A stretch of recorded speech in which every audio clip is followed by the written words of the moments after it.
Kita mulai ya, mari kita berdoa. Kami sungguh bersyukur untuk waktu yang indah yang Tuhan berikan kepada kami pada malam hari ini, untuk kami kembali merenungkan kebenaran-kebenaran yang perlu untuk merefresh kami, menolong kami di dalam kami menjalani akan pernikahan. Kiranya Tuhan boleh memberkati setiap kami, berikan kerendahan hati untuk kami mau memberikan diri kami. Berikan kepada kami kerendahan hati untuk kami mau untuk diisi apa-apa yang menjadi hal yang perlu untuk kami ingat kembali di dalam pernikahan. Berkati kami menyerahkan waktu ini ke dalam tangan Tuhan, kiranya Tuhan beserta kami. Dalam nama Tuhan Yesus, kami berdoa. Amin.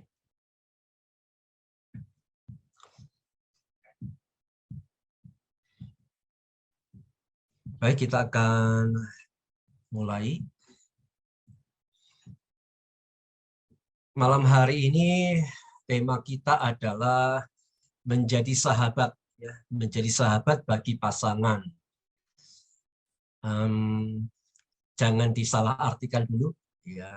Tidak berarti setelah kelas ini lalu statusnya berubah, ya, dari suami istri jadi sahabat, bukan itu, ya. Nah, jadi jangan salah paham.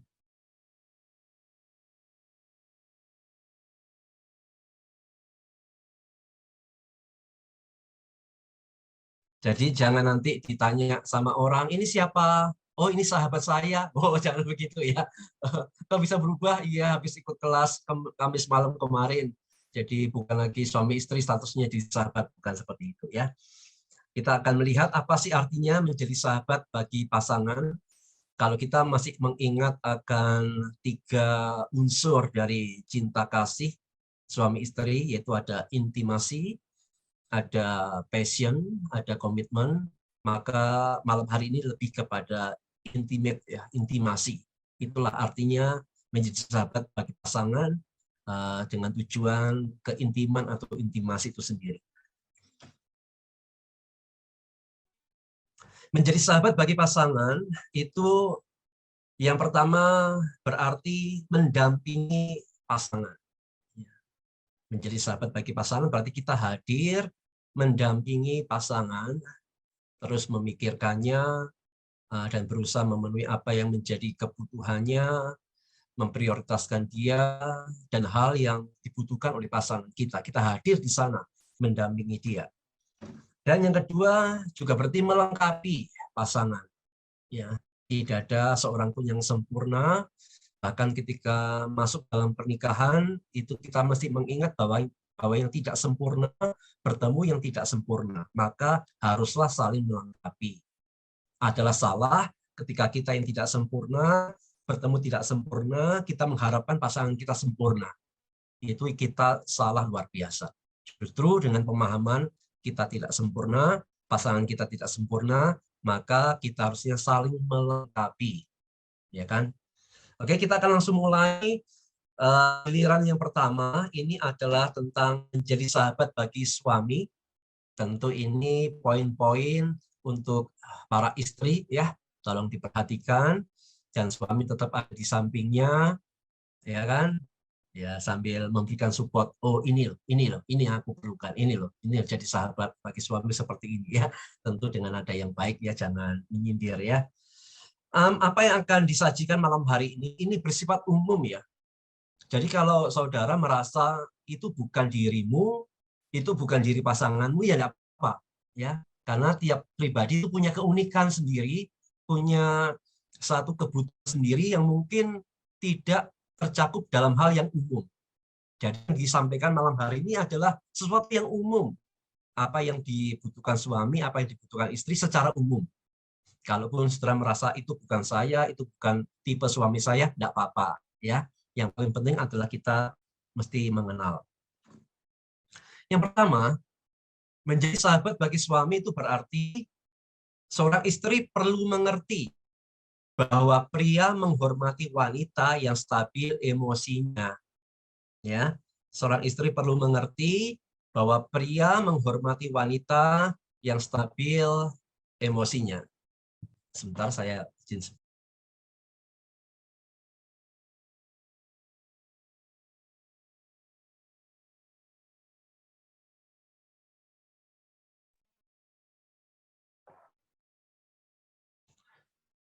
Ini perlu dimengerti oleh seorang istri ya. Jadi perlu mengerti bahwa pria secara umum itu menghargai, menghormati wanita yang stabil emosinya. Di kalangan pria secara umum ya, biasanya pria itu agak sulit menerima rekannya yang terlalu emosional, ya, sesama pria gitu ya. Kalau ada dalam satu komunitas, yang satunya itu terlalu emosional, meledak-ledak, biasanya agak sulit ya untuk bisa menerima satu pertemanan yang baik ya. Biasanya agak ada jarak ya, karena dia memang menyukai yang stabil emosinya, termasuk di dalam pernikahan ya. Seorang istri perlu mengerti bahwa pria atau suami itu menghormati wanita yang stabil emosinya. Oleh karena itu, ya, upayakan mengontrol emosi waktu berbicara.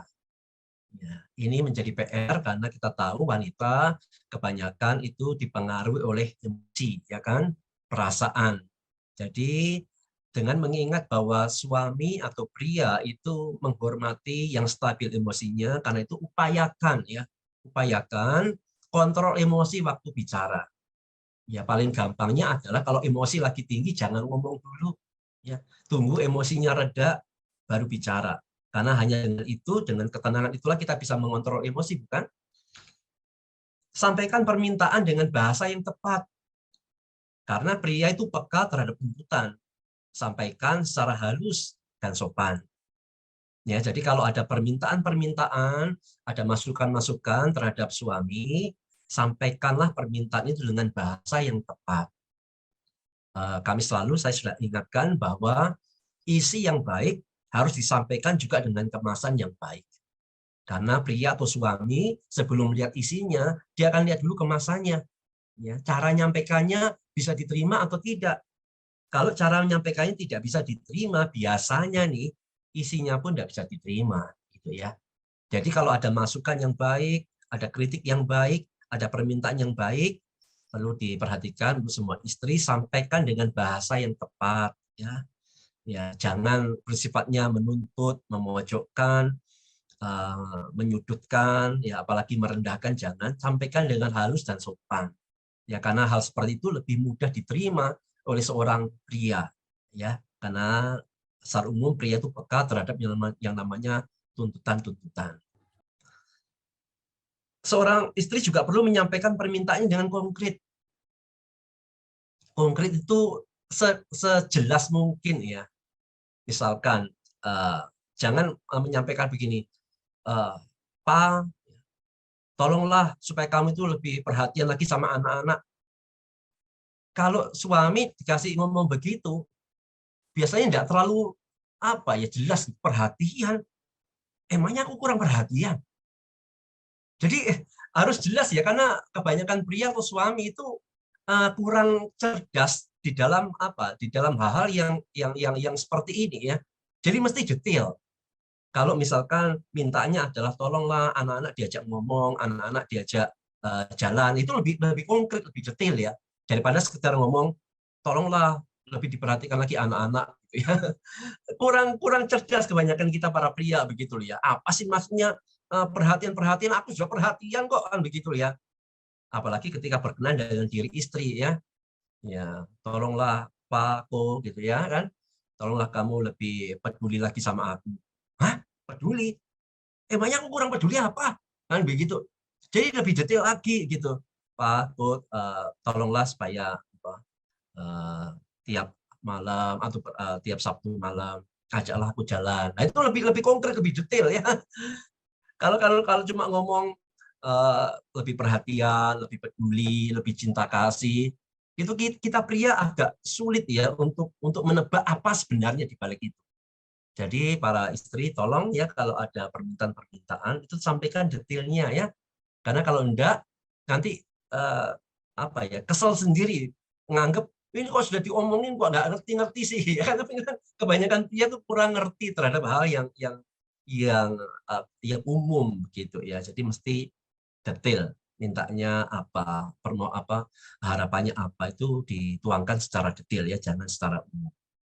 Oke, jadi poin pertama yang perlu diperhatikan, emosinya usahakan stabil mungkin ya, karena itulah yang dibutuhkan oleh seorang suami memiliki seorang istri yang stabil emosinya. Ya tentu ada pergumulan-pergumulan tertentu bagi mereka yang memang kurang stabil emosinya. Jadi ini perlu perjuangan yang ekstra kalau kita merasa kita emosi seringkali meledak-ledak ya. Kita berarti yang terus berjuang ya untuk bisa bagaimana mengontrol emosi. Seorang istri perlu mengerti bahwa pria tidak siap dan tidak menyukai kejutan. Wah, salah itu musanya. Suamiku tuh suka kejutan ya. Kalau ulang tahun dikasih kejutan senang dia. Wah, dikasih kejutan hadiah senang dia gitu. Bukan itu maksudnya. Kejutan di sini adalah perubahan mendadak dari sesuatu yang sudah rutin pada umumnya. Kebanyakan pria itu adalah pria yang mengantisipasi banyak hal dalam kesehariannya. Yang kebanyakan pria secara umum itu sudah tertata mau ngapain, dan dia sudah bisa mengantisipasi ya, habis ini apa begitu, dan itu diperlukan pria supaya dia bisa mengantisipasi, karena bagi pria secara umum adanya hal yang mendadak yang tidak terantisipasi itu bisa mengganggu dirinya. Jadi kalau suami Anda adalah termasuk pria yang seperti ini, yang sukanya itu sesuatu yang sudah tertata ya, terencana, maka kalau itu adalah tipenya dia, tolong usahakan jangan membawa perubahan yang mendadak ya, yang mengkoreksi akan jadwalnya, yang mengkoreksi akan rencana yang sudah tertata rapi, itu akan bisa mengganggu dia begitu ya. Jadi itu dianggap sebagai satu kejutan, dan pria tidak menyukai, tidak siap ya dengan kejutan-kejutan seperti itu, karena adanya kejutan berarti dia mesti berpikir antisipasinya apa, menata ulang rencananya sepanjang hari itu, dan mengantisipasinya bagaimana. Ya, kira-kira seperti itu ya. Kalau pasangan Anda bukan tipe pria seperti ini ya nggak apa-apa, nggak masalah.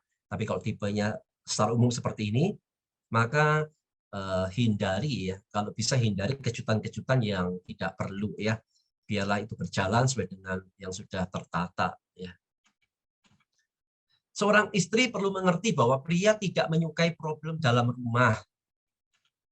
Pria cenderung menganggap atau mengharapkan rumah sebagai tempat dia berteduh, tempat dia keluar dari tempat pekerjaan, bukan tempat di mana dia harus menghadapi problem.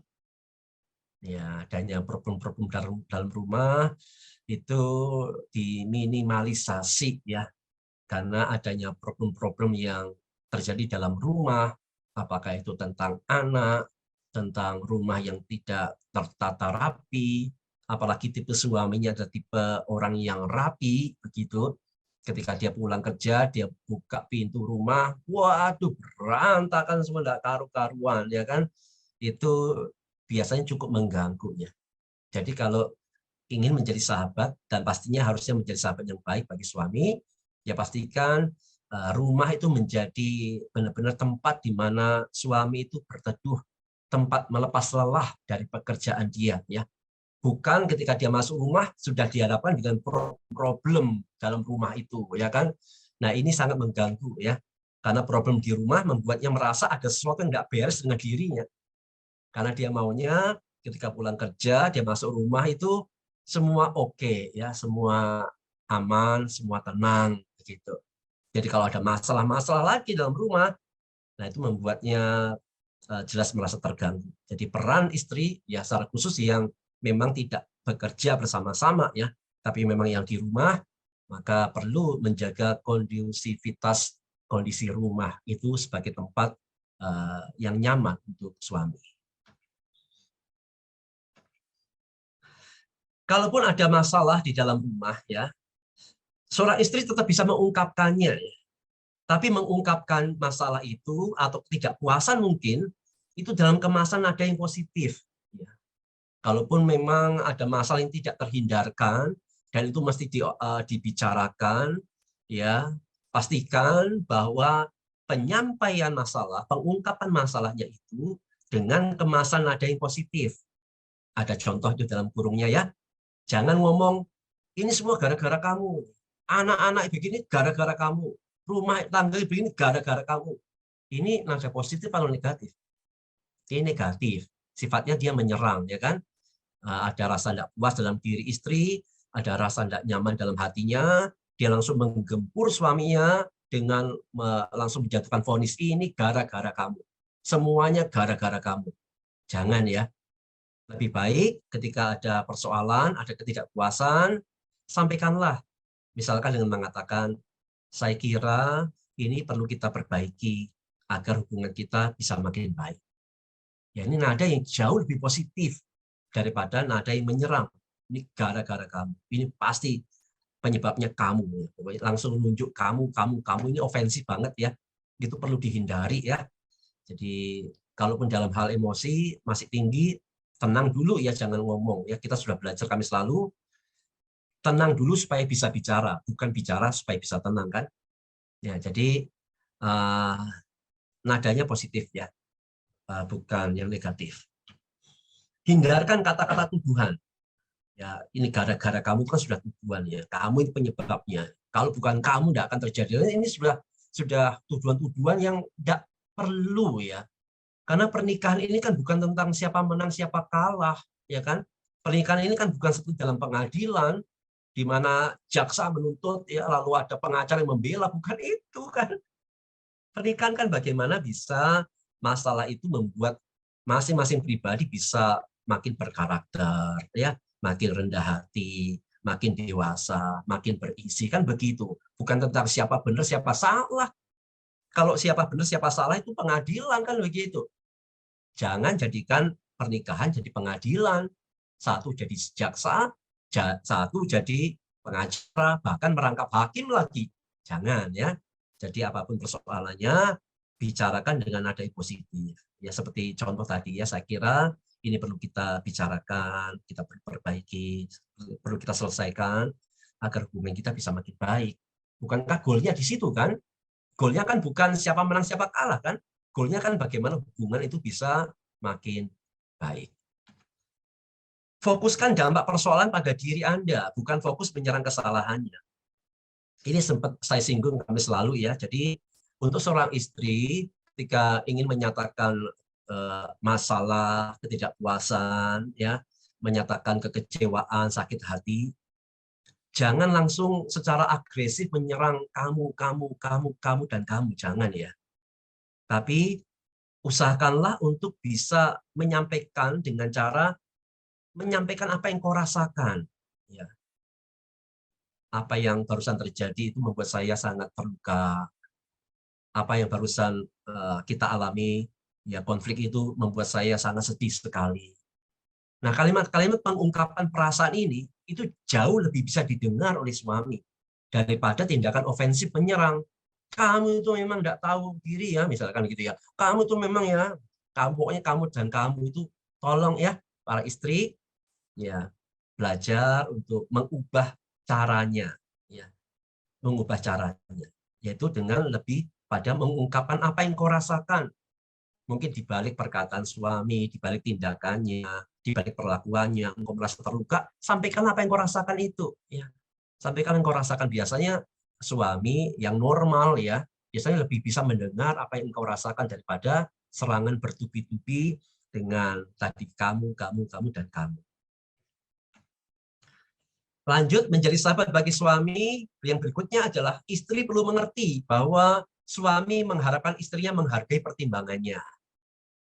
Jadi ketika seorang suami mengungkapkan pemikiran, keputusan, ya pendapat, yang paling diinginkan suami adalah istrinya menghargai pertimbangannya.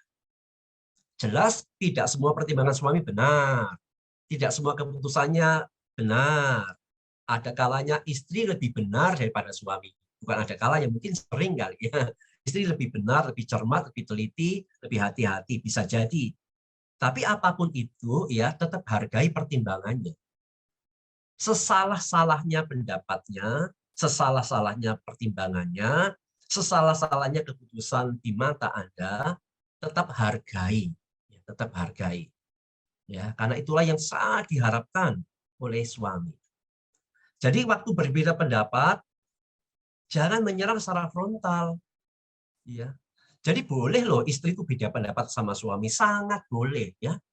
Seorang istri memiliki pendapat yang sangat berbeda bahkan ya, itu sangat boleh juga.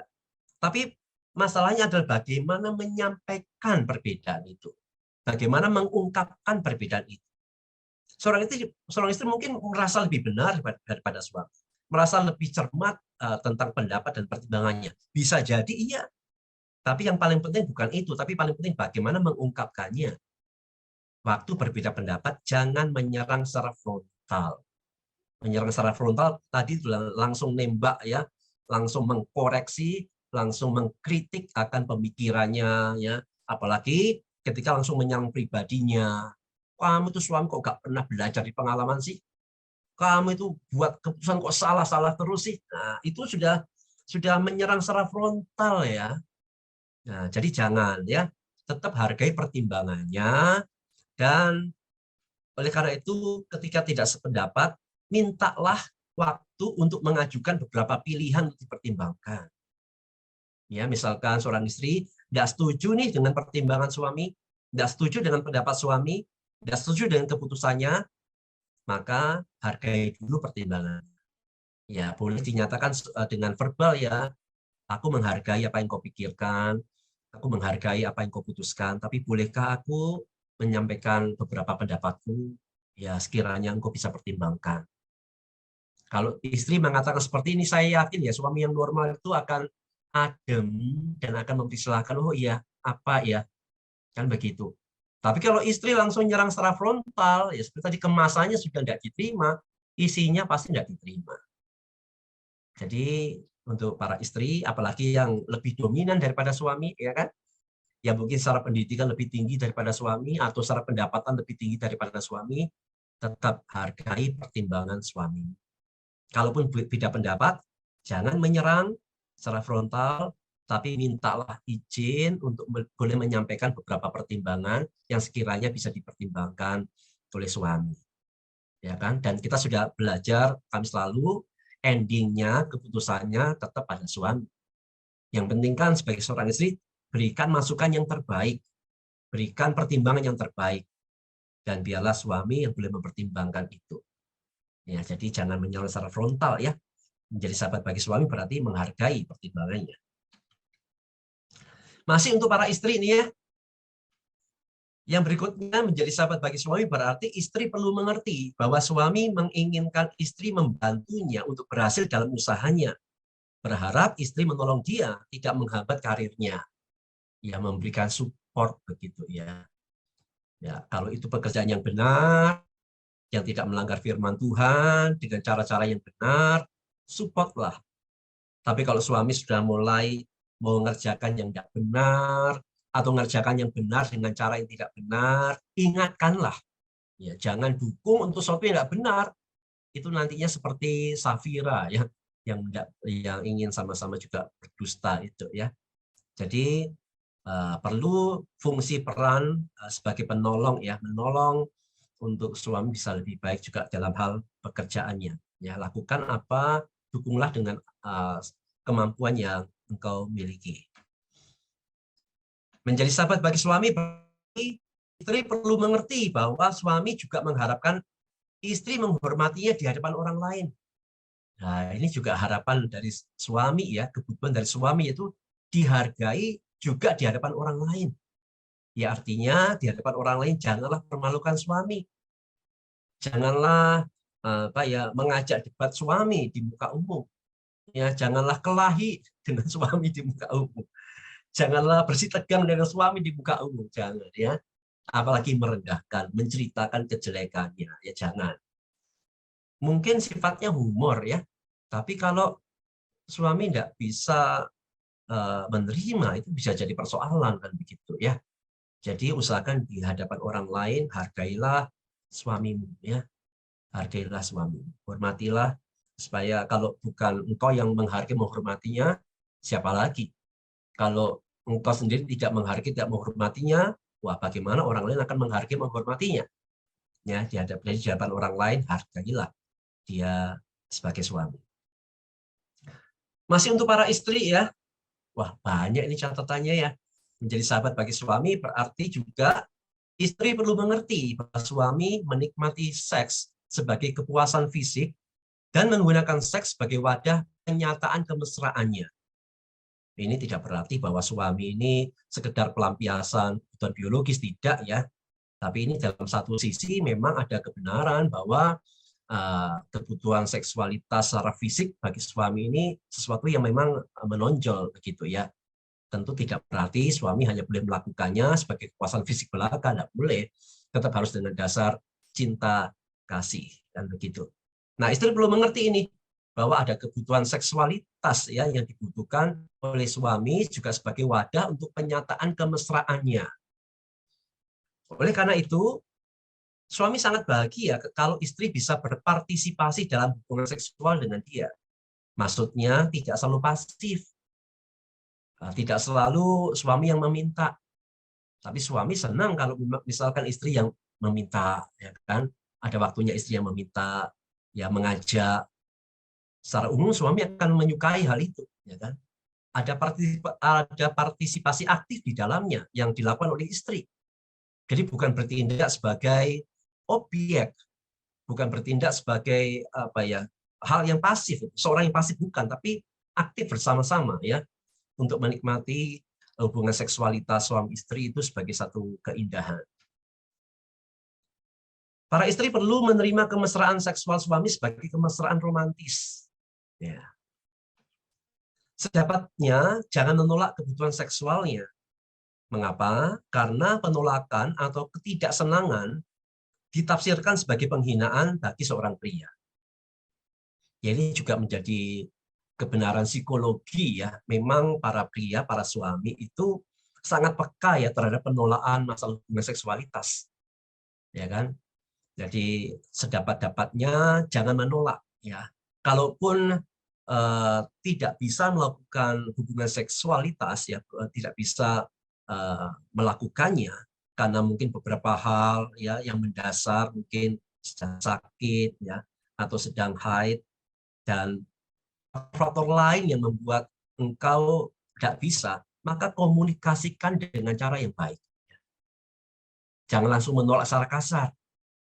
Karena penolakan, apalagi dengan bahasa tubuh, mendorong, mengelak, dan sebagainya, itu akan sangat melukai hati suami. Ya. Tapi kalau ada yang mengatakan, suamiku tidak seperti itu kok, tak tolak-tolak juga tidak apa-apa. Ya, kalau begitu ya tidak apa-apa. Ya kan ya.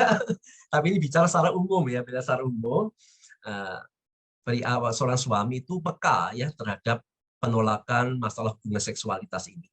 Ya karena itu kalau kita baca berita itu banyak kejadian yang memang itu salah juga karena ditolak akhirnya suami marah dan sebagainya. Itu juga kesalahan pada suami juga kan begitu.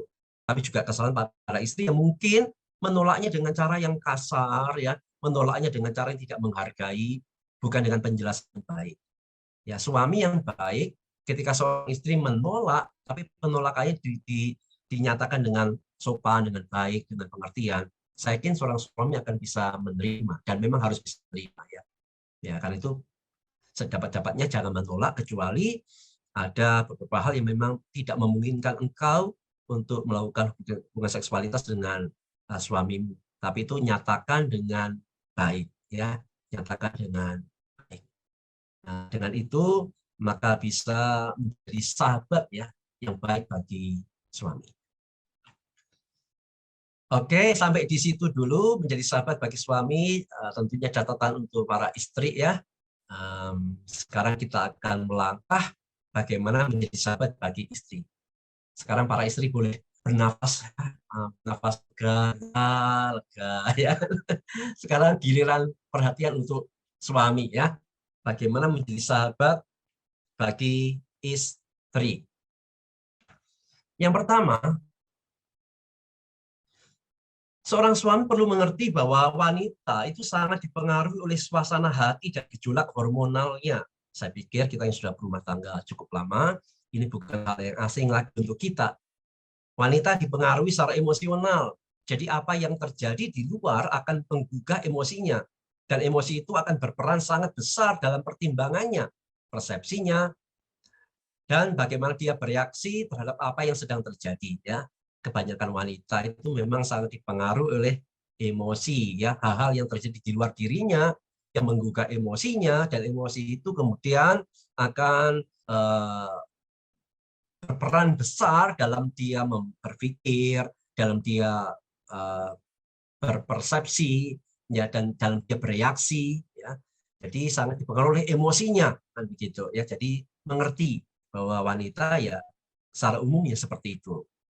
Suami perlu memperhatikan bahasa tubuh istri, gerak-geriknya, wajahnya, sikapnya, apakah mulai berubah dari yang tidak biasanya. Kalau ada perubahan, berarti sangat besar kemungkinan ada gejolak emosionalnya.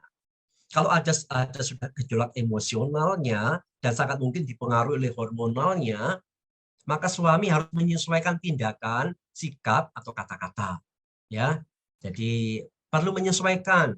Jangan dianggap atau jangan tindakannya atau sikapnya atau kata-katanya itu seperti pada waktu istrinya sedang normal, ya, sedang emosinya normal, tidak, ya, tapi perlu disesuaikan dengan kondisi istri, ya. Ketika mulai misalkan istrinya mulai kelihatan mudah tersinggung, ya kan, mudah marah, ya suami ngerti sendirilah bagaimana, ya, jangan malah memicu kemarahannya sengaja untuk membuat dia marah lagi, jangan malah menggoda atau mencoba istrinya untuk nanti lebih marah lagi, jangan, ya, mesti lebih menyesuaikan, ya kan. Kalau ada perubahan hormonalnya, ada gejolak emosi yang mulai tidak stabil, mesti mulai bisa menjaga diri, ya, baik sikap, kata-kata, juga tindakan. Suami perlu mengerti bahwa istri membutuhkan sentuhan fisik untuk membuatnya merasa dikasihi. Sentuhan yang lembut, yang sederhana, tapi mengkomunikasikan perasaan cinta suami kepada istri. Saya yakin sih rata-rata istri memerlukan seperti ini, ya, memerlukan sentuhan yang lembut, ya. Ini bukan hanya pas lagi mau melakukan hubungan seksualitas suami istri, bukan, ya, ini di luar itu, ya, sehingga seringkali ada komplain kan, suamiku itu ya cuma nyentuh aku pas lagi ada maunya aja, gitu kan. Dia mulai deket-deket, ya, mulai mesra-mesra pas ada maunya aja, tapi kalau hari-hari kesehariannya nggak ada begitu-begituan. Nah, dalam hal ini seringkali juga bisa menjadi hal yang sensitif bagi istri, ya. Jadi sentuhlah istri Anda, ya, bukan hanya pada waktu ada keinginan untuk melakukan hubungan seksual, ya, tapi juga hal-hal di luar itu, yaitu para istri memerlukannya. Yang berikutnya, menjadi sahabat bagi istri itu juga berarti pria perlu mengerti bahwa wanita senang diajak bicara, karena hal ini membuatnya merasa penting dalam hidup si pria. Bagaimana para istri, betul kan? Lebih suka diajak ngomong atau lebih suka didiemin? Pasti lebih suka diajak ngomong, bukan? Karena ketika suami mengajak bicara, yang menanyakan keadaannya, menanyakan perasaannya, yang menanyakan pendapatnya, menanyakan apa yang dia alami, itu akan membuat dia merasa penting dalam hidup suaminya, dan itu sangat berharga dalam jiwanya. Ya. Sebaliknya, kalau suami hanya ngomong pas perlu aja, ya kan, ngomong pas butuh aja, ya itu tentu akan menjadi hal yang ada yang kurang gitu loh, yang dirasakan oleh para istri. Nah, ya, betul ini untuk para istri. Yang berikutnya, menjadi sahabat bagi istri itu juga berarti suami perlu mengerti bahwa wanita sangat dipengaruhi oleh emosi sesaat dan mudah kehilangan keseimbangan rasional. Ya, perlu mengerti bahwa wanita secara umum itu sangat dipengaruhi emosi yang sesaat. Ya. Kenapa dikatakan emosi sesaat? Ya, karena emosi itu cuma sesaat saja. Emosi akan mereda, maka dengan demikian reda juga apa-apa yang dibawa oleh emosi itu, ya. Dan wanita mudah kehilangan keseimbangan rasional. Emosi sesaat ini, ya, atau cetusan emosi ini tidak sama dengan isi hati. Nah, ini kita para suami yang perlu mengerti, ya. Jadi emosi sesaat, cetusan emosi yang mungkin diekspresikan dengan kalimat-kalimat emosional, ya kan, itu percaya itu tidak sama dengan isi hatinya. Karena itu cuma cetusan emosi saja. Nah, akan menjadi masalah adalah ketika suami menangkap kalimat-kalimat emosional dari istri dan kemudian mengolahnya secara rasional. Itu menjadi masalah. Karena kalimat-kalimat emosi yang sesaat itu atau cetusan emosi itu enggak sama dengan isi hati istri, enggak sama. Ya.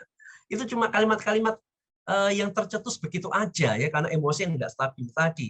Karena itu kalimat-kalimat emosional jangan dicerna, jangan diolah secara rasional. Kita suami salah kalau melakukan itu. Jadi kalimat-kalimat emosional dari istri itu hanya perlu untuk didengarkan sesaat saja. Yang penting dengerin aja. Karena kalimat-kalimat yang negatif, kalimat-kalimat emosional itu akan reda dengan redanya emosinya dia. Misalkan ya, karena jengkel, karena lagi emosi, seorang istri mengatakan, aku nggak suka kamu lagi. Wah, ya kan? Coba kalau ada seorang istri yang ngomong begitu, aku nggak suka kamu lagi. Begitu kalimat emosional ini, ya, itu kemudian ditangkap oleh suami dan kemudian diolah secara rasional, jadi kacau kan? Wah, istriku enggak suka aku lagi. Jangan-jangan, ya kan? Jangan-jangan ada yang lain. Wah, istriku enggak suka aku lagi. Jangan-jangan sudah lama dia enggak suka aku.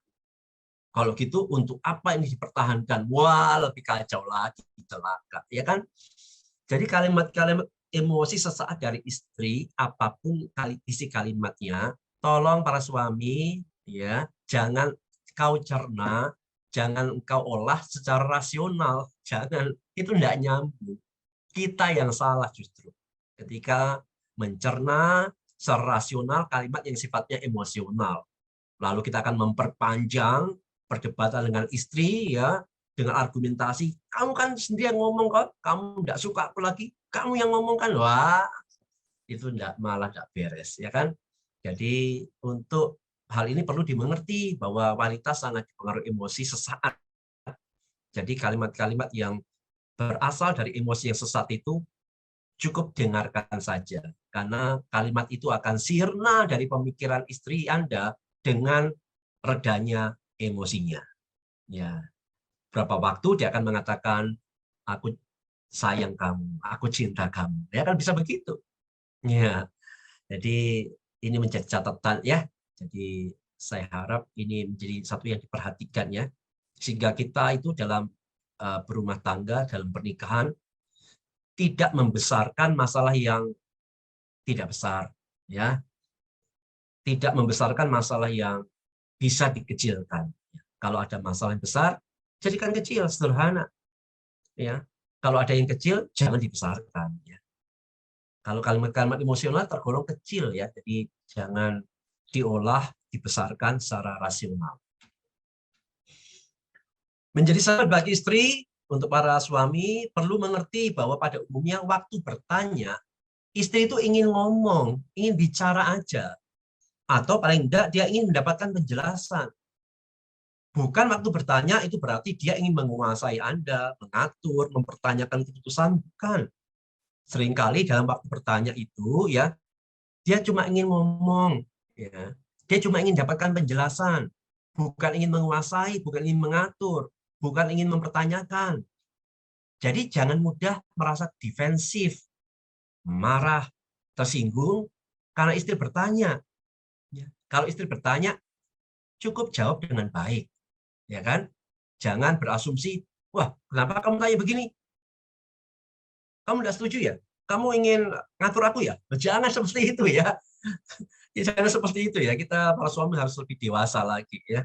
Jangan seperti itu ya. Jangan terlalu sensitif lalu membuat kita defensif lalu marah. Ya kan?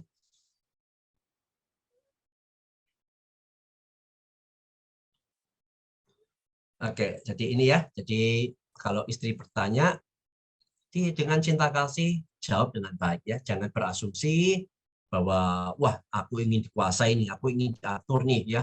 Ini dia mulai mulai tidak percaya sama keputusanku ya. Jangan ya. Karena Seringkali istri tanya itu cuma ingin ngomong atau ingin mendapatkan penjelasan yang cukup saja. Menjadi sahabat bagi istri untuk para suami yang berikutnya, perlu mengerti bahwa wanita melihat dunianya secara personal atau pribadi, dan wanita ingin dinilai baik. Oleh karena itu, jangan mengkritik istri secara langsung, apalagi kasar. Ya, hal seperti ini kita sudah sering dengar contohnya lah ya. Misalkan dalam hal masak yang paling sering dijadikan contoh. Istri sudah capek-capek masak, apalagi masaknya itu hasil lihat dari YouTube, ya kan, dia sudah belanja sambil masak, dia lihat YouTube, dia pastikan ini takarannya benar, ya, 1 sendok teh, 1 sendok teh, setengah sendok teh, wah pokoknya seteliti mungkin lah begitu. Tapi ternyata ketika disajikan, kita makan, kita merasa terlalu asin, ya, lalu kita langsung ngomel sama istri, ini kamu belajar masak di mana sih? Asin banget ini. Kamu mau bunuh aku ya? Kamu mau buat aku darah tinggi ya? Wah, jangan seperti itu. Itu terlalu berlebihan. Itu namanya mengkritik secara langsung dan kasar. Itu akan menyakiti hati seorang istri ya. Besoknya dia tidak lagi mau masak tuh ya. Nah, besoknya dia tidak mau masak lagi ya. Jadi kalau mau mengkritik, memberi masukan, itu jangan secara kasar, apalagi mengkoreksinya secara langsung ya. Berikan apresiasi dulu kan, berikan apresiasi, terima kasih sudah berusaha untuk memasak ya, telah berusaha ya untuk menyajikan yang terbaik ya. Ini enak sih, hanya garamnya terlalu banyak. Bolehkah nanti next kalau masak seperti ini, kalau masak lagi garamnya boleh dikurangin? Tentu kalimat-kalimat seperti itu lebih mudah diterima, bukan? Daripada langsung ngeritik tajam ya. Ini masakan apa ini ya? Ini garam terlalu banyak, atau ini masakan apa ini? Gak ada rasanya, hambar ini ya. Ini kucing aja enggak suka, apalagi aku. Itu terlalu kasar ya. Jangan ya kan. Oke, ini adalah beberapa catatan ya tentang bagaimana menjadi sahabat bagi suami, bagaimana menjadi sahabat bagi istri. Ya, dari beberapa poin tadi, apakah ada yang cukup mengena? Ya, kalau ada yang cukup mengena, tolong itu menjadi catatan ya, menjadi catatan untuk bisa saling memenuhi harapan atau kebutuhan dari pasangan masing-masing. Ya, oke, sekarang kita akan membahas yang untuk kedua-duanya. Tadi kan menjadi sahabat bagi istri sendiri, menjadi sahabat bagi suami sendiri. Sekarang poinnya adalah untuk kedua-duanya, menjadi sahabat bagi pasangan. Saya ingin mengulas lagi apa yang dulu pernah saya sampaikan, yaitu tentang bagaimana kita bisa mengasihi dan kasih kita dirasakan oleh pasangan kita. Ya, jadi bukan hanya kita merasa sudah mengasihi, tapi benar-benar pasangan kita merasa dikasih. Ya kan? Karena ada kalanya kita sudah merasa mengasihi, tapi pasangan tidak merasa dikasihi. Jangan mikir itu tidak ada, itu bisa ada loh. Seorang suami merasa sudah mencintai, ya mungkin dia ngomong, aku sudah kerja keras dari pagi sampai malam, capek-capek. Ya. Ini loh caraku mencintai dia, kan begitu. Tapi ternyata istri tidak merasa dicintai. Bisa jadi seperti itu kan. Atau seorang istri yang mungkin sudah merasa merawat keluarga, rumah tangga, ya kan, kerja keras dari pagi sampai pagi lagi, dan merasa ini loh caraku mencintai suami. Tapi suami merasa tidak dicintai, itu bisa jadi. Dan ini namanya miss ya, namanya miss. Yang satu merasa sudah, tapi yang satu merasa belum. Nah, karena itu kita perlu belajar mencintai sampai pasangan kita merasa dicintai. Nah, ada satu kisah yang ingin saya ceritakan kembali ya.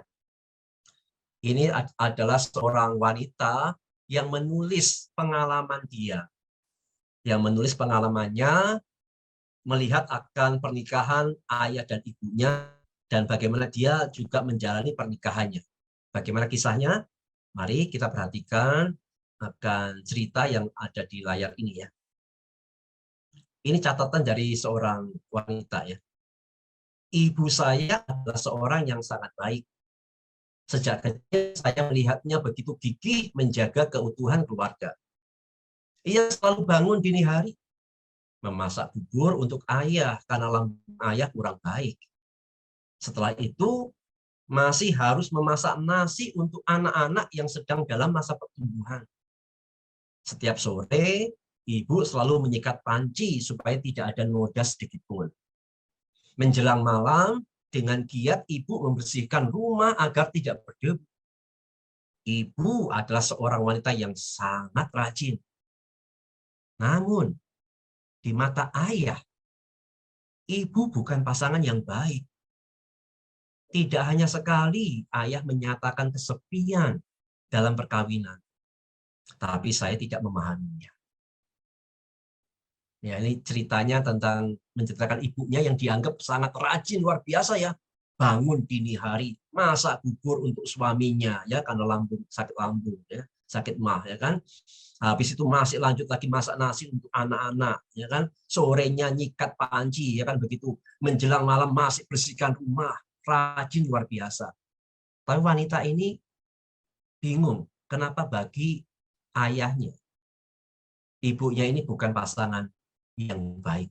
Sang ayah merasa kesepian dan wanita ini tidak memahami kok bisa ya ibu yang sebaik ini bukanlah pasangan yang baik bagi ayah. Lalu maka wanita ini ketika menceritakan ayahnya, ayah saya adalah seorang laki-laki yang bertanggung jawab. Ia tidak merokok, tidak minum minuman keras, serius dalam pekerjaan, setiap hari berangkat kerja tepat waktu. Dan saat libur, ayah punya waktu untuk mengantar kami ke sekolah. Ia seorang ayah yang penuh tanggung jawab, mendorong anak-anak untuk berprestasi dalam pelajaran. Ayah adalah seorang laki-laki yang baik di mata anak-anak. Ia besar seperti langit, menjaga kami, melindungi kami, dan mendidik kami. Hanya saja, di mata ibu, ia bukan pasangan yang baik. Kerap kali saya melihat ibu menangis terisak secara diam-diam. Jadi wanita ini juga bingung dengan keadaan waktu dia lihat papanya, ayahnya. Bagi dia, ini seorang laki-laki yang tanggung jawab ya, hidup jadi teladan ya kan, pekerja keras, tanggung jawab, perhatian sama anak-anak, ya. Selalu punya ada waktu untuk anak-anak, luar biasa lah. Tapi dia bingung, kok di mata ibunya ayahnya ini bukan pasangan yang baik. Ibunya menangis terisak secara diam-diam. Saya melihat dan mendengar ketidakberdayaan dalam perkawinan ayah dan ibu. Sekaligus merasakan betapa baiknya mereka. Jadi wanita ini merasa, ayahku baik, ibuku baik. Tapi kok, mengapa pernikahan mereka seperti itu? Seharusnya mereka layak mendapatkan pernikahan yang bahagia. Saya bertanya pada diri sendiri. Dua orang yang baik, mengapa tidak diiringi dengan perkawinan yang bahagia?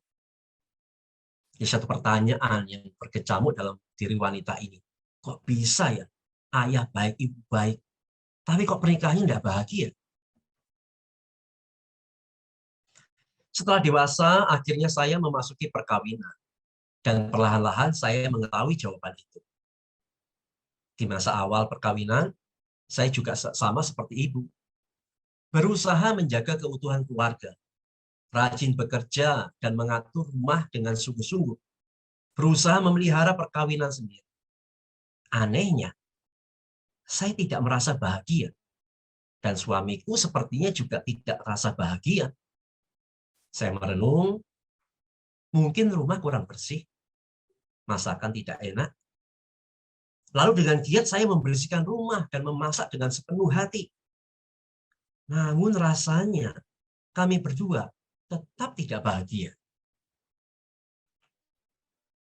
Hingga suatu hari, ketika saya sedang sibuk membersihkan rumah, suami saya berkata, temanin aku sejenak dong mendengar alunan musik. Dengan mimik yang tidak senang, saya berkata, Apa Anda lihat masih ada separuh lantai lagi yang belum dipel? Begitu kata-kata ini terlontar, saya pun termenung. Kata-kata yang sangat tidak asing di telinga dalam perkawinan ayah dan ibu. Saya sedang mempertunjukkan kembali perkawinan ayah dan ibu. Sekaligus mengulang kembali ketidakbahagiaan dalam perkawinan mereka. Ada beberapa kesadaran muncul.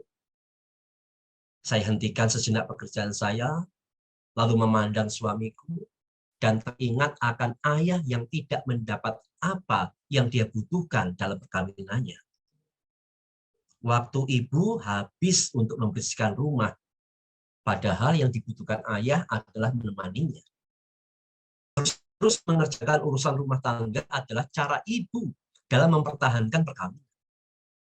Ia memberi ayah sebuah rumah yang bersih, namun ibu jarang menemani ayah. Ia berusaha mencintai ayah dengan caranya sendiri. Kesadaran membuat saya membuat keputusan yang sama. Saya hentikan sejenak pekerjaan saya, lalu duduk di sisi suami, menemaninya mendengar musik, dan dari kejauhan, saat memandangi kain pel di atas lantai, seperti meratapi nasib ibu. Saya bertanya pada suamiku, apa yang kau butuhkan? Aku membutuhkanmu untuk menemaniku. Rumah kotor sedikit, tidak apa-apa, ujar suamiku. Saya kira dia perlu rumah yang bersih, ada yang memasak, dan seterusnya. Yang paling kuharapkan adalah engkau bisa lebih sering menemaniku. Ternyata sia-sia semua pekerjaan yang saya lakukan. Hasilnya benar-benar membuat saya terkejut. Kami meneruskan menikmati kebutuhan masing-masing. Dan baru saya sadari, ternyata dia juga telah banyak melakukan pekerjaan yang sia-sia. Kami memiliki cara masing-masing bagaimana mencintai. Namun, bukannya cara yang diinginkan pasangan kita. Sejak itu, saya menderetkan sebuah daftar kebutuhan suami dan meletakkannya di atas meja. Begitu juga suamiku. Dia menderetkan sebuah daftar kebutuhan. Puluhan kebutuhan yang panjang dan jelas. Misal, waktu senggang menemani pihak yang kedua mendengar musik, saling memeluk setiap pagi, memberi sentuhan selamat jalan bila berangkat, dan seterusnya. Beberapa hal cukup mudah dilaksanakan, tapi juga ada yang sulit. Misal, dengarkan aku, jangan memberi komentar. Ini adalah kebutuhan suami. Kalau saya memberinya usul, dia bilang dirinya merasa tampak seperti orang bodoh. Menurutku ini benar-benar masalah gengsi laki-laki. Saya juga meniru suami tidak memberikan usul kecuali dia bertanya. Kalau tidak, saya hanya mendengarkan dengan serius. Bagi saya ini benar-benar sebuah jalan yang sulit dipelajari, namun jauh lebih bermakna dalam pernikahan kami. Bertanya pada pasangan kita, apa yang kau inginkan, sehingga dapat menghidupkan pernikahan. Ini saya tahu mengapa perkawinan ayah dan ibu tidak bisa bahagia. Mereka terlalu bersikeras menggunakan cara sendiri dalam mencintai pasangannya. Bukan mencintai pasangannya dengan cara yang diinginkan pasangannya. Cerita yang sangat baik ya. Bukankah ini seringkali terjadi, bukan? Suami merasa sudah mencintai dan harusnya istri merasa dicintai dengan apa yang dia lakukan. Tapi ternyata istri tidak merasa dicintai karena apa yang dilakukan suami bukan apa yang menjadi kebutuhan dia. Sama sebaliknya, istri merasa sudah melakukan banyak hal yang harusnya suami merasakan dicintai. Tapi suami tidak merasa dicintai. Karena apa yang dilakukan bukan menjadi apa yang dibutuhkan suami. Coba kalau ini tidak jalan keluarnya. Wah, mengerikan bukan? Saling merasa tidak dicintai. Ya, apa yang salah? Yang salah adalah ketika kita mencintai pasangan kita dengan cara kita. Dan kita mengharuskan pasangan harusnya merasa dicintai oleh kita. Itu salah. Harusnya mencintai pasangan dengan cara yang diinginkannya untuk merasa dicintai. Kan itu perlu ditanyakan apa yang kau inginkan. Apakah di antara kita ada yang mengalami problem seperti ini? Ternyata engkau tidak merasa dicintai. Karena itu perlu pemulihan, ya, perlu pemulihan. Mulailah dengan bertanya, apa yang kau inginkan? Ya, cintailah pasangan dengan cara di mana ia merasa dicintai. Hal yang sesungguhnya membuat pasangan Anda dicintai mungkin sangat berbeda dengan hal yang Anda pikir seharusnya membuat dia merasa dicintai. Jadi jangan paksakan pasangan menerima atau merasakan cinta dari Anda. Jangan dipaksa. Karena dia memiliki kebutuhan sendiri yang harusnya kita memenuhinya. Ya, bukan memaksakan caranya kita, ya, tapi mencintai dengan cara yang dia inginkan untuk merasa dicintai. Karena itu cintailah pasangan dengan bahasa cintanya. Jadi jangan memaksakan cara kita, tapi dengan bahasa cintanya. Ini pernah kita bahas, tapi kita akan ulas lagi sedikit ya. Dari Gary Chapman, itu dia meneliti ya tentang kebutuhan rasa dicintai, dan dia mendapatkan ada 5 bahasa kasih. Ya, di mana 5 ini, dari 5 ini mungkin dari seseorang itu bisa lebih daripada 1, lebih daripada 2. Tapi berapapun itu pasti ada yang dominan, ya. Pasti ada yang prioritas. Tidak mungkin semua persentasenya sama semua, tidak mungkin. Pasti ada 2 yang teratas, yang paling prioritas, yang paling dibutuhkan. Ya, yang pertama ada ucapan peneguhan. Ada orang yang merasa dicintai dengan menerima ucapan-ucapan peneguhan. Ada orang yang merasa dicintai dengan diberikan waktu yang berkualitas bagi dia. Ada orang yang merasa dicintai dengan menerima hadiah dari pasangannya.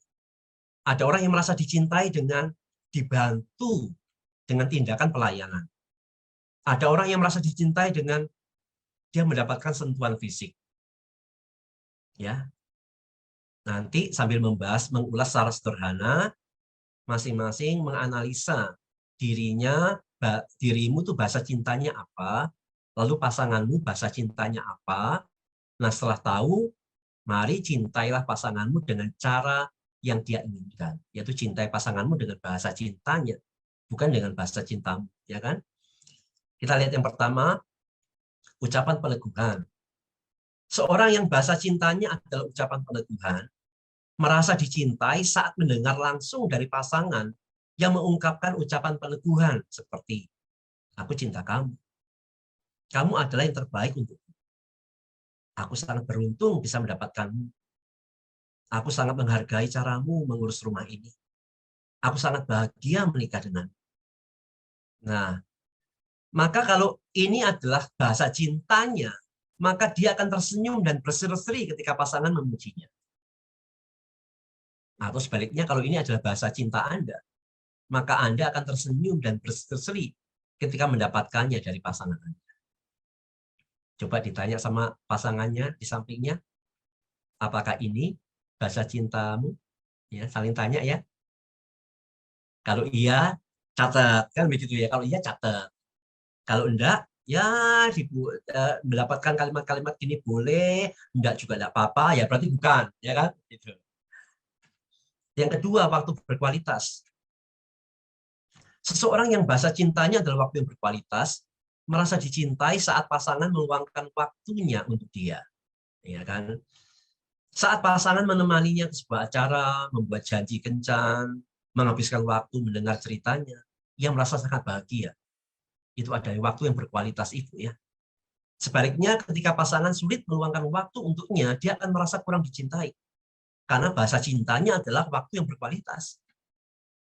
Jika bahasa cinta pasangan Anda adalah waktu yang berkualitas, pastikan Anda bersamanya secara fisik dan emosional. Atur waktu khusus untuk dia. Ya kan? Coba tanya dengan pasangan masing-masing, apakah ini adalah bahasa cintamu, ini yang kau butuhkan, waktu yang berkualitas, ya, bukan hanya secara fisik tapi secara emosional. Kalau iya, catat. Ya kan? Kalau pasangan Anda merasa, yang penting ini nggak penting lah, yang penting pokoknya ya kita jalan sama-sama, yang penting nggak usah terlalu khusus lah, ya berarti mungkin bukan itu bahasa cintanya. Yang berikutnya, menerima hadiah. Ini bukan tentang hadiah yang mahal ya, tapi yang lebih penting adalah bagaimana pemberian hadiah ini menjadi tanda perhatian dan cinta. Seseorang yang bahasa cintanya adalah menerima hadiah, merasa dicintai saat pasangan memberikan hadiah untuk dia. Ya, mungkin pulang kerja, ya, dia tahu pasangannya suka pisang molen, dibawakan pisang molen, ya, mungkin bukan pisang molen yang beratnya 5 kilo, ya, mungkin cuma seharga 10.000 begitu, tapi pulang-pulang bawa pisang molen, wih senang sekali, ya, padahal cuma harga 10.000 senang banget, gitu. Karena bahasa cintanya terima hadiah, ya, pas ulang tahun atau ulang tahun pernikahan, mendapat hadiah-hadiah kecil aja, bukan hal yang mahal, bukan tidak selalu yang sifat mahal ya, tapi hal sederhana tapi mengungkapkan perasaan, perhatian dan cinta itu sudah sangat senang sekali. Jika bahasa cinta pasangan Anda adalah hadiah, maka berikan hadiah kesukaannya. Ya, coba ditanya masing-masing dengan pasangannya di sampingnya, apakah ini bahasa cintamu? Kalau iya catat ya, nanti pulang kerja atau pulang dari jalan ya, jangan lupa nih berikan apa yang menjadi kesukaan ya pasangan Anda. Ingat ya, tidak selalu bicara hal yang mahal ya, hal sederhana yang mengungkapkan perhatian Anda. Tindakan pelayanan. Seseorang yang bahasa cintanya adalah tindakan pelayanan, merasa dicintai saat pasangan melakukan hal-hal tertentu untuk membantu, seperti mungkin menyiapkan teh, memasak, bantu masak, bantu bersihkan rumah, dan lain-lain. Momen-momen inilah yang membuat pasangan merasa sangat dicintai. Ada loh orang yang bahasa cintanya ini seperti ini. Aku merasa dicintai kalau aku dibantu. Ya, karena itu jika bahasa cinta utamanya adalah tindakan pelayanan, lakukan sesuatu untuk dia. Karena pasangan yang malas akan membuatnya merasa tidak diperhatikan dan tidak dicintai. Jadi kalau bahasa cinta pasangan Anda adalah tindakan pelayanan, jangan malas. Bantu dia, karena dengan membantunya dia merasa dicintai. Coba tanya pasangan masing-masing, apakah ini bahasa cinta pasangan? Ya. Kalau iya, catat ya. Jadi kalau ada yang pasangan lagi sibuk, bantu, ya kan? Tapi kalau mengatakan nggak usah dibantu, nggak apa-apa kok, aku bisa sendiri. Malah kalau dibantu malah nggak beres-beres kerjaanku, ya berarti bukan itu bahasa cintanya dia, ya kan? Sentuhan fisik. Seseorang yang bahasa cintanya adalah sentuhan fisik, merasa dicintai saat dia mendapatkan sentuhan mesra dari pasangan. Mungkin mengelus rambut, menggandeng, menggenggam tangan, merangkul, memeluk, mencium, dan lain-lain. Saat itulah dia merasa sangat dicintai. Sebaliknya, pasangan yang cuek, yang tidak mesra, akan membuat dia merasa kurang dicintai. Jadi kalau bahasa cinta utamanya adalah sentuhan fisik, pastikan Anda memberikan sentuhan itu, yang memeluk, menggenggam tangan, merangkul pundaknya. Dan dengan cara itu dia merasa dicintai. Coba tanya pasangan Anda, apakah ini bahasa cintanya? Kalau iya, catat. Kalau mengatakan, ya, enggak mesti begitulah ya, ya biasa-biasa aja, berarti bukan bahasa cintanya. Oke, tadi sudah 5 ya. 5, apa kesimpulannya? Sudah tanya ke pasangan masing-masing, sudah tahu bahasa cinta pasangan Anda, cintailah pasanganmu dengan bahasa cintanya. Maka dengan cara itu, dia akan merasa dicintai.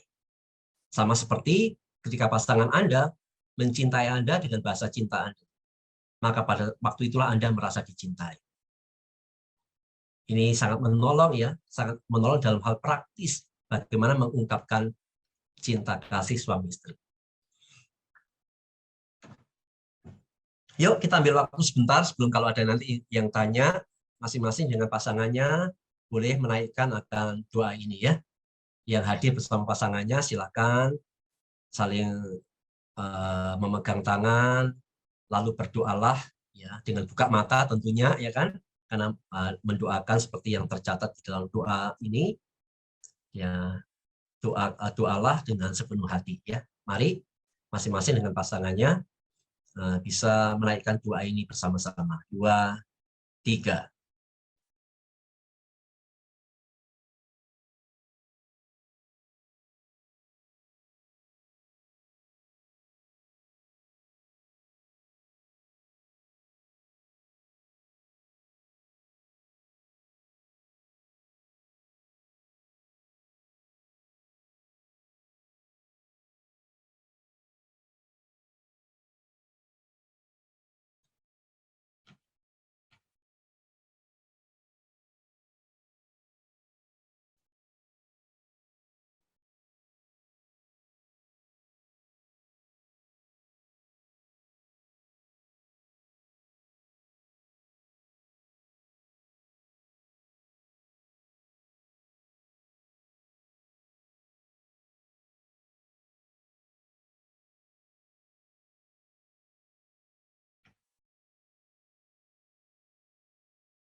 Amin.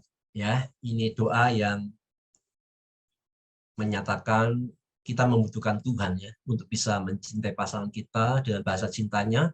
Kita tidak bisa lakukan dengan kekuatan kita. Kita membutuhkan Tuhan boleh menolong kita. Dengan cara itu juga bisa menjadi sahabat ya yang boleh memenuhi akan apa kebutuhan dari pasangan kita. Oke, materi cukup sampai di sini. Silakan kalau ada yang mau bertanya, sharing ya, diizinkan. Silakan kalau ada.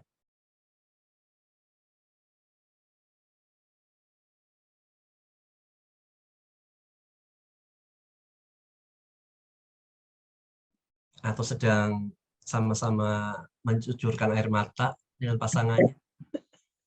Selamat malam Musa.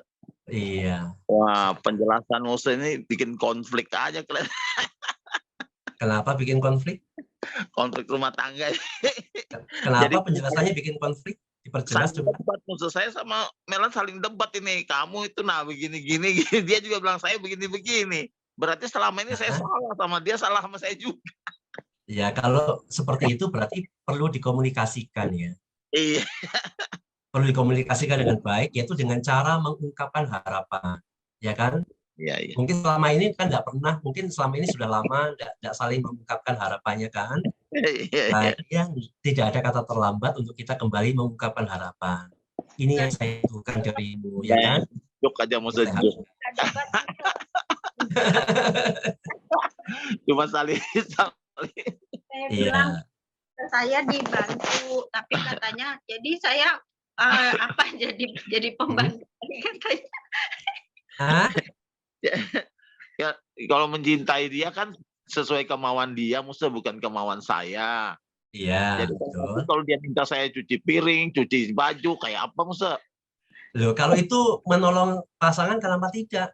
Kenapa tidak? Kalau itu memang kalau itu adalah memang bahasa cinta dari Cemilan. Mengapa Pobrun harus merasa berat kan? Kalau cinta kan melakukannya toh, ya kan? Buat belajar bagaimana rendah hati kan Musa, kerendahan hati kan? Iya, itu belajar untuk mencintai pasangan sampai pasangan merasa dicintai kan begitu. Kalau kita merasa mencintai tapi pasangan tidak merasa dicintai kan kita gagal toh, ya toh, betul nggak? Kita gagal, ya kan? Jadi tambah lama tambah naik, nanti tambah permintaan tambah banyak nanti Musa. Ya kalau itu kan nggak apa-apa. Yang penting kan ada masing-masing kan mengungkapkan harapannya kan. Ko Burhan kan juga pasti mengungkapkan toh harapannya. Seperti apa ya kan, Cemilan juga mengungkapkan. Nah kuncinya adalah di mana kita saling berjuang untuk saling memenuhi harapan-harapan itu, ya kan. Pernikahan yang sehat adalah pernikahan di mana masing-masing berjuang untuk memenuhi harapan dari pasangannya. Iya betul. Iya, Musa. Terima kasih banyak. Terima kasih Musa. Sama-sama ya. Tetap minta pertolongan Tuhan ya. Memang kadang-kadang kita mesti melawan diri kita sendiri kok, ya kan? Iya Musa.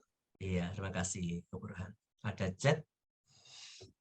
Malam Musa ingin bertanya tentang 5 bahasa kasih. Apakah ada pengaruh dari didikan dan asuhan orang tua terhadap bahasa kasih yang kita miliki? Kalau iya, apakah ada bahasa kasih yang lebih baik daripada yang lain yang harus diajarkan kepada anak? Jelas pengaruh ya. Bahasa kasih itu kan apa yang kita butuhkan untuk merasa dikasihi, ya kan? Dan itu tidak bisa diajarkan, saya pikir ya. Itu berdasarkan apa yang kita alami, ya. Dan salah satu yang membentuk adalah masa lalu kita. Kita dibesarkan di keluarga seperti apa, dididik dengan cara yang seperti apa, kita menjadi pribadi yang seperti apa. Itu apa ya? Itu sangat mempengaruhi dengan apa yang kita rasakan, bahwa aku ini merasa dicintai kalau aku seperti ini. Aku merasa dicintai kalau aku diperlakukan seperti ini. Jelas iya. Tapi apakah kemudian kita bisa mengajarkannya? Saya pikir kok tidak seperti itu ya.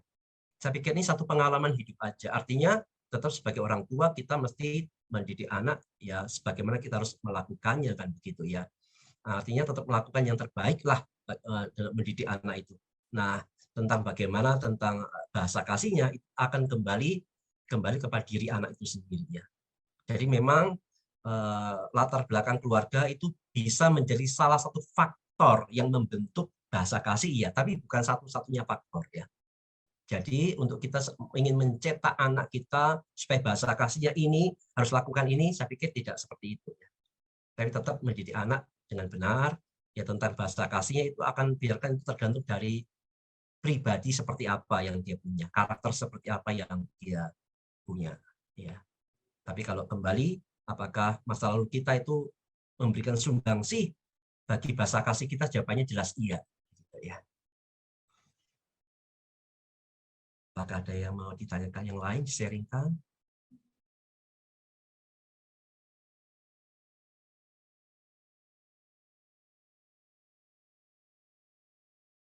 Oke, kalau tidak ada, Musa, ya, Pak Yanto, silakan. contoh tadi itu bagus ya.